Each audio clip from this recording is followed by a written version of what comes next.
What's happening with real estate agent fees? Since the new real estate rules started on August 17th, are real estate agent fees decreasing? This video is going to fill you in on what's happening because of the new NAR changes, and I'm going to sprinkle a little bit of history of real estate agents that you're likely to find quite surprising. So let's get to it.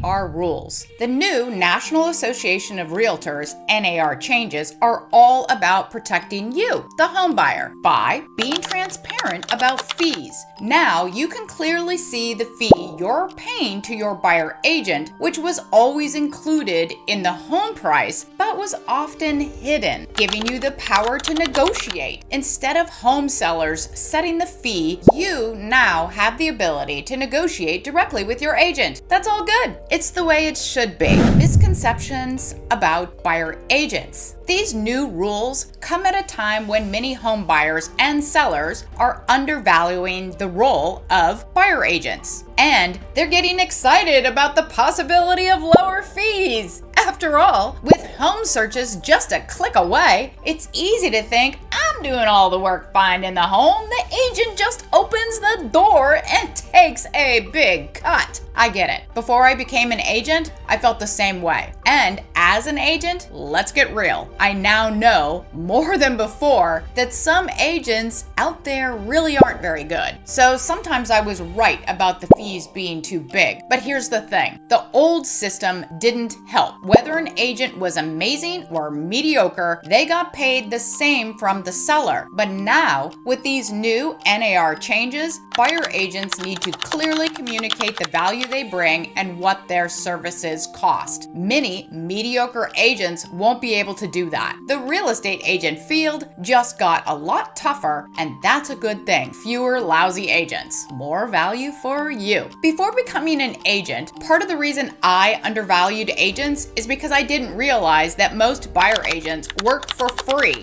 until a deal closes. That big number on the closing statement isn't the agent's take-home pay, or that buyer agents do like 100 tasks behind the scenes. I didn't know that because no agent ever showed me a slick list of what to expect, and I didn't realize the heavy hours they put in behind the scenes. By the way, I'm Carrie Hill, lawyer turned realtor, and if you're buying or selling in Marin, I can help. And if you're not in Marin, I've got a network of trusted realtors across the United States. In both cases, I love to help people just like you make a smart move. Just email me. Buyers avoiding buyer agents. So while these new NAR changes are a big win, more knowledge, more negotiating power, they're also having an unexpected downside. More buyers are now approaching listing agents directly, skipping buyer agents altogether. But is that really wise? These home buyers likely don't realize what they're missing out on. A good buyer agent not only can save them money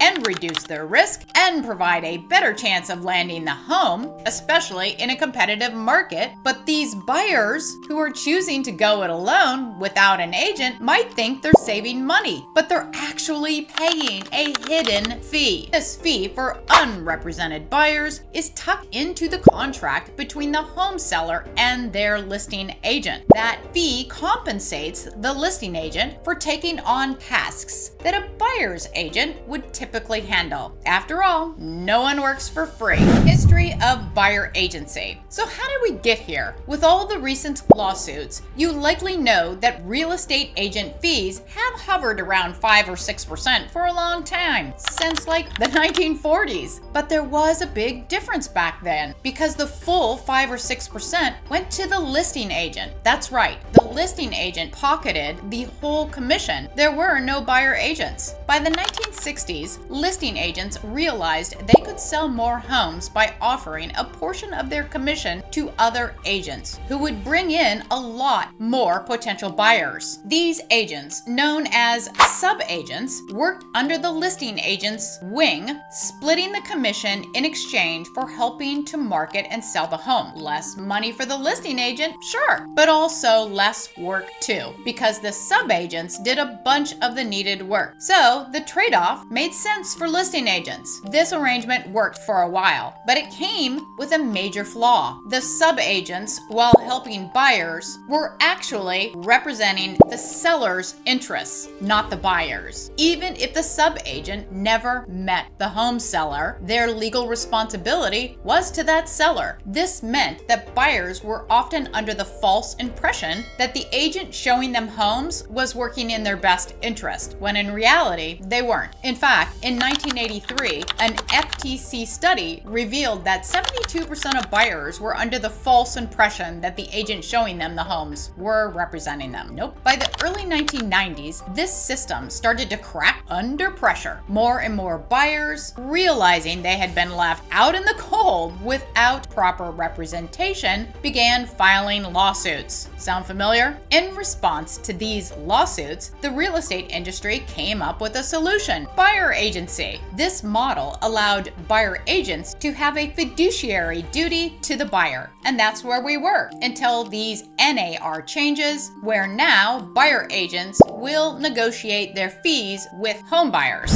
Why sellers will continue to pay buyer agents. With these new NAR changes, life is easier for home sellers too. Now, sellers sign listing agreements where they're only obligated to pay their own agent's fees. This makes sense, right? But as you know, sellers can still agree through negotiation with a home buyer to cover the buyer agent fees too. The big question is, will they? I believe the answer is, of course they will, and here's why. Attracting buyer agents. The concept of buyer agency came about because home buyers needed real representation, but it also benefited sellers by attracting a swarm of buyer agents who helped them get the house sold, and it didn't cost them any more money than it had before. That fundamental reason hasn't changed. Maximizing buyer budgets. When buyers put down larger down payments, they often qualify for lower interest rates, which saves them money and enables them to afford a more expensive home. In fact, I recently saw a stat that said an extra $20,000 in a down payment could allow a buyer to spend an extra $100,000 on a home. Sellers want buyers to have more purchasing power, right? It makes sense. Tax benefits. If sellers pay the buyer agent's fees, it lowers their profit on paper, which can positively affect their taxes. Okay, I'm not a tax expert here, but that seems reasonable. So there likely is a financial incentive for sellers to consider covering costs, depending on circumstances, of course. Focus on net profit. At the end of the day, sellers only care about their net profit. It doesn't matter whether they pay the buyer agent's fee or not. It's all about how much they walk away with after the sale. Even a home seller who claims they'll never pay a buyer agent's fee will change their tune when they see they can net more money from the sale by